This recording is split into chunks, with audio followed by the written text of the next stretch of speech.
Урматтуу маданият кызматкерлери, сиздерди маданият тармагынын күнү менен чын жүрөгүмдөн куттуктайм. Маданият бул тарых, анын ар бир барагын артта калбай баамдап туруубуз зарыл. Кыргыз эли байыртадан маданий мурастарды баалаган, муундан муунга тапшырган. Дүйнө улуттарынан кыргыз, манас үч элтиги жана кылым карытып келаткан Ооз-2 чыгармачылыгы менен өзгөчөлөнөт. Андыктан маданий мурастарыбыз, даңазалуу үрп-адат, каада салттарыбызды аздектөөдө маданият кызматкерлеринин эмгеги баа жеткис. Өлкөбүз эгемендүүлүктү алгач алган мезгилде маданият багыты бир кыйла солгундап, жарытарлык көңүл бурулбай же колдоодо жетишсиз калып келди.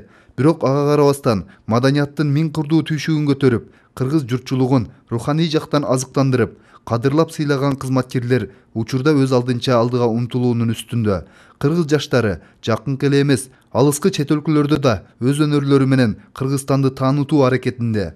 Урматтуу маданият кызматкерлери, майрамыңыздар менен ишиңиздерге ийгилик каалайм. Ар дайым жашооңуздарды ыр-күлкү коштоп, бакубат өмүр кечириңиздер. Сиздерди терең урматтоо менен Кыргыз Республикасынын Жогорку Кеңештеги Ата Мекен парламенттик фракциясынын депутаты Бактыбек Калмаматов.